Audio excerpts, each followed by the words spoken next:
Živimo u vremenu u kome smo izloženi delovanju toksina svakoga dana, bilo da se oni nalaze u vodi, da se nalaze u vazduhu, da se nalaze u zemlji. I zato je postalo gotovo neophodno da bar 2 puta godišnje sprovedemo jedno detaljno čišćenje našeg organizma. Svako čišćenje organizma treba da počne od jetre, koja je laboratorija našeg tela,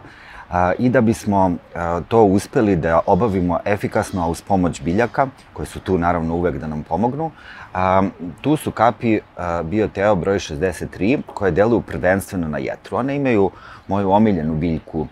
kada je lečenje jetre u pitanju, a to je badelj. A pored badelja, u sastav ovih kapi broj 63 ulazi artičoka, ulazi kičica, ulazi veronika, ulazi petrovac i jedna od mojih omiljenih biljaka žalfija, koja je izuzetno moćna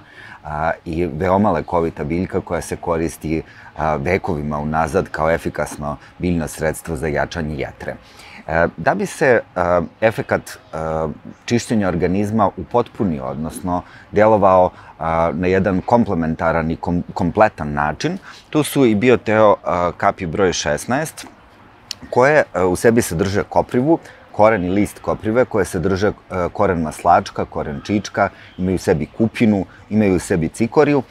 i na taj način kada kombinujemo ove dve vrste kapi, to čišćenje organizma bi bilo kompletno, odnosno baš onako kako bi trebalo da bude. Inače, ove kapi deluju imunomodulatorno, dakle, fino podešavaju naš imunni sistem, jako su dobre kada su alergije u pitanju, zahvaljujući tome što sadrže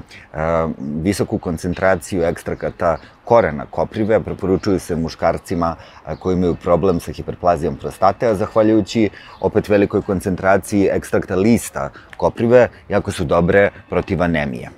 U svom sastavu, kao što sam već rekao, sadrže maslačak i čičak, koji predstavljaju dve izuzetno moćne biljke, bez kojih se ne može zamisliti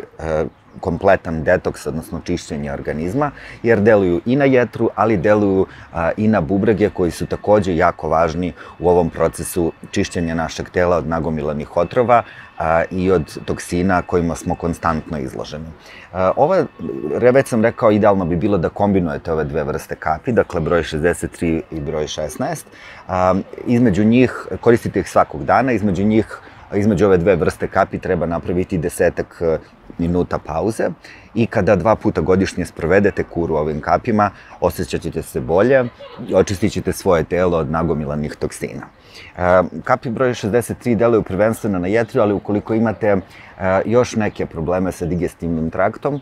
bilo bi dobro da ih kombinujete, pošto one ulaze u sastav kompleta za stomak. Dakle, ukoliko imate problem sa kiselinom, sa želucem, sa radom creva, sa obstipacijom, onda je za vas idealan komplet, Bioteo komplet za stomak, a ukoliko želite da efikasno očistite svoj organizam, evo kombinacije, dakle kapi broj 63 i kapi broj 16.